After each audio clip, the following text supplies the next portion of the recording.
Avançando no tempo, nós vamos entrar numa década de 1960, né, que foi um momento histórico de uma efervescência a nível mundial, né, que, resultado dos anos 50, o mundo já sinalizava nos anos 50 grandes mudanças.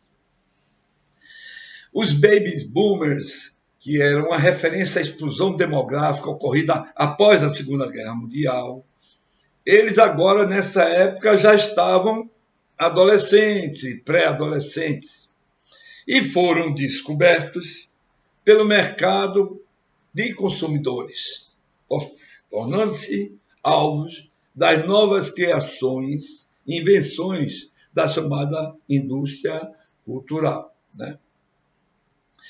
Com isso, iniciou-se uma época, né, de grandes, profundas transformações, né, que causou uma verdadeira revolução em todo o planeta, com o surgimento de várias expressões culturais, né, que se contrapunham à forma como vinham desenvolvendo a cultura.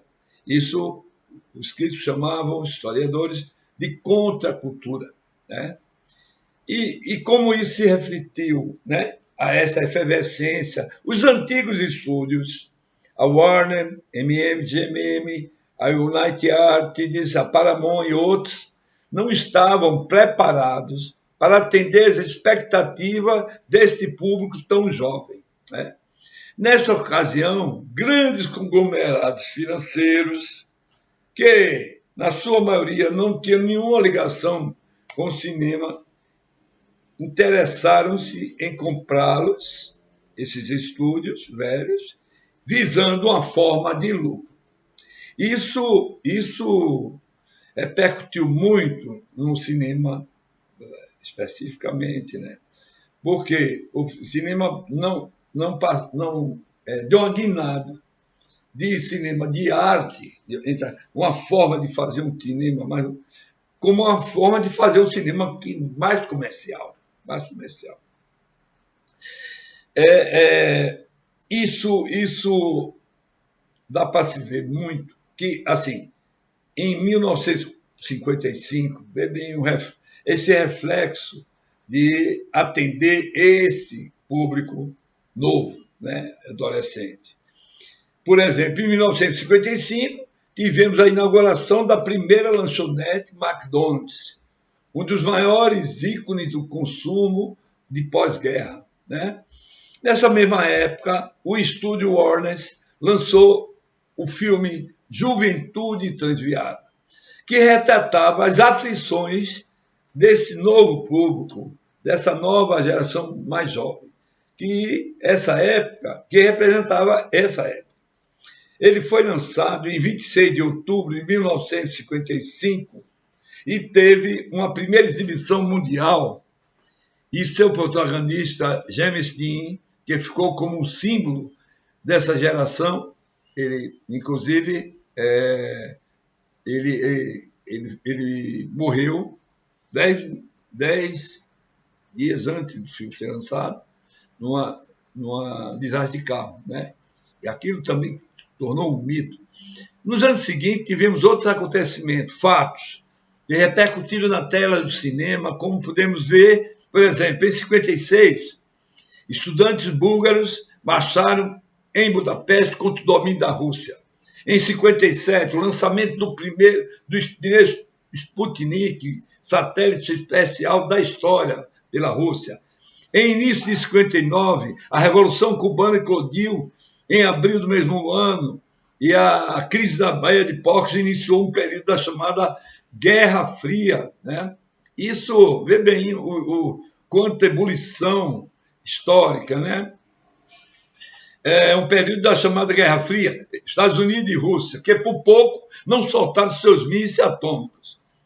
Em 61, Yuri Gagarin, o primeiro homem no espaço sideral. 63, a explosão veio com um disco, Please, Please Me, o primeiro dos Beatles, um conjunto musical inglês que veio influenciar toda uma geração. Em 22 de setembro desse mesmo ano, o mundo assistiu atônito ao assassinato de John F. Kennedy, que colocou fim a uma era de otimismo liberal e abriu as portas para que, em 64, né, os Estados Unidos iniciaram uma política mais agressiva, imperialista, e atacou a região do Vietnã, resultando.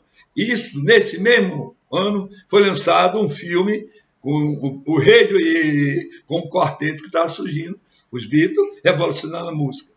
Em março de 64, no Brasil, houve um golpe militar e em contraponto libertário foi realizado um filme revolucionário chamado Deus e o Diabo na Terra do Sol, Glauber Rocha.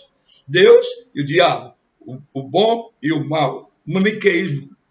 Isso, exatamente. Toda essa efervescência mundial eclodiu num movimento gigantesco, um movimento hippie de contracultura, o Woodstock, na Califórnia, em 65, quando 40% da população americana tinha menos de 20 anos. Bem, após esses fatos, também repercutiram nas telas do cinema, como a seguir. Por exemplo, a Revolução Chinesa, né, de Mao Tse-tung, né? A morte de Che Guevara, em abril de 68, o assassinato de Martin Luther King, né? Os movimentos estudantis e operários que pararam a França no movimento de maio de 68, o assassinato de Bob Kennedy em junho, a invasão da Rússia em Praga, em agosto. Isso tudo abriu espaço para uma nova forma de fazer e pensar cinema. Isso foi muito importante. Começaram a ver visível na tela do cinema, como foi dito, devido à própria Revolução, que atingiu isso no segundo semestre de 67. O conservador mercado cinematográfico norte-americano foi substituído. Por exemplo, 5 grandes filmes que provocaram furor no país, né? Haviam mais de 30 anos, né? Grandes filmes, por exemplo, vivia sob o famigerado Código Reis, que era um conjunto de normas aplicadas aos filmes lançados pelos Estados Unidos em 1930 e 1968. Era uma censura no cinema. Esses filmes foram realizados pela investigação policial do crime, né? Esses 5 filmes. Pela investigação policial de um crime de origem racial, no calor da noite, por um presidiário que se recusou a obedecer às ordens do penitenciária. Adivinhe quem vem para o jantar e exatamente tratava do racismo. E esse presidiário que se recusou a obedecer às ordens da penitenciária foi, se eu não me engano, um filme com Paul Newman, e agora não me vê não vem a lembrança. Por exemplo, criou-se uma glamourização de um casal de bandidos, criminosos, Bonnie e Clyde, né? Uma rajada de bala, e pela história de amor e sexo entre um jovem estudante e uma mulher de meia idade, né? A primeira noite de um homem, né? Já em 68, no ano seguinte, né? Nova York assistiu um filme chamado Uma Verdadeira Revolução.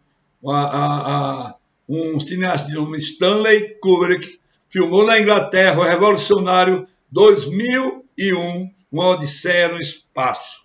E o francês Roman Polanski rodou nos Estados Unidos, O Assustador, O Bebê de Rosemary. Então, tem alguns filmes que aconteceram na passagem dessa década que gostaríamos de ressaltar, né? Filmes de Fellini e outros, Jean-Luc Godard, François Truffaut, Hitchcock e tal, etc. Né? Como o tempo é curto, eu vou dar continuidade a isso no nosso próximo programa.